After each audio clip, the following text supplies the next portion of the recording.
This class is focused on hydraulic machine. Okay, let's start. Hydraulic machine is a device based on Pascal's law which magnifies the force. This is the definition of hydraulic machine. Now I want to show the diagram of hydraulic machine. This is the diagram of hydraulic machine. Here small cylinder, this is big cylinder. In a hydraulic machine, actually small cylinder is connected to a big cylinder by means of a narrow tube, and both of the cylinder is fitted with a small piston and a liquid is filled in it. So if you are told how hydraulic machine is made, you can say it this way.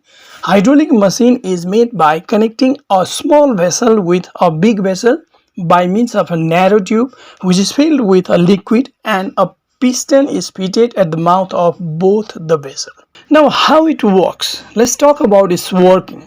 This is hydraulic machine. When we apply a small force on this small piston, then it exerts pressure in this liquid, and the same pressure transmits to big piston. But area of big piston is very huge in comparison with the small piston. That's why the force magnifies to huge value, but pressure remains same in both the piston. That's why if we have to write working of hydraulic machine, we can write this way.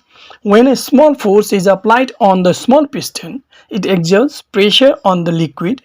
According to Pascal's law, the same pressure transmits to the big piston, but the same pressure exerts a huge amount of force on the big piston because the area of big piston is very huge in comparison to the small piston. Thus, a hydraulic press magnifies the force. I think the explanation is not enough to understand how hydraulic machine magnifies the force. How can we say that hydraulic machine is effort multiplier? So I want to prove this with the help of a diagram and mathematical process. Look at this. This is a diagram of hydraulic machine. A force is applied on a small piston and the pressure is exerted in the liquid, and the same pressure reaches to big piston and it can lift the load, which is certainly more than the value of force. After this diagram, we can say let the area of the small piston A1 is 1 meter square. Let's say area of big piston A2. It is big, that's why A2 is 25 meters square. We can assume this value. If an effort of 100 Newton is applied on the small piston, then according to Pascal's law, same pressure transmits to the big piston. Now, the force exerted on the big piston can be calculated by the following equation. Now, which equation? F1 by A1 equal to F2 by A2. We know this. This is pressure on a small piston. This is pressure on big piston. Right hand side, big piston, left hand side, small piston.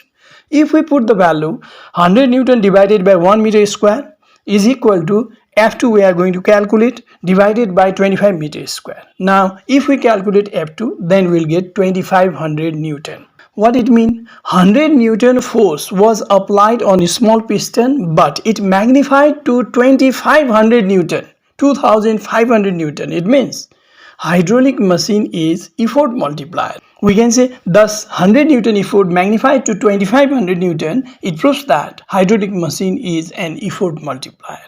This is the proof. Now I want to solve a numerical problem related to hydraulic machine. Let's say this is a diagram given and piston X and Y is given. It is filled with liquid, and question is area of piston X is 60 cm square and the area of piston Y is 180 cm square. If 40 Newton force is applied on the piston X, what amount of load placed on the piston Y can be balanced? Now this is the question. First we have to write the given. Look at this. Area of piston X, that can be taken as A1 equal to 60 cm square according to question here, and area of piston Y is also given, which can be taken as A2. It is 180 centimeters square. It is given in the numerical problem. And another information is force on piston X, that should be taken as F1, because if area of piston X is A1, then the force on the piston X should be F1. F1 is 40 Newton. It is given. And what is the question? Question is load on the piston Y should be F2, because A2 is taken as the area of big piston. That's why F2 should be the load or force on the piston Y. Now we can use the formula, very simple. We have F1 by A1 equal to F2 by A2. Taking all the value, now we have to calculate F2 only. F2 is equal to 120 Newton. Now we can conclude that therefore 120 Newton load placed on the piston Y can be balanced by 40 Newton force applied on piston X. Okay, now I want to finish here. Today's target was hydraulic machine, and I think the basic concept of hydraulic machine is now clear.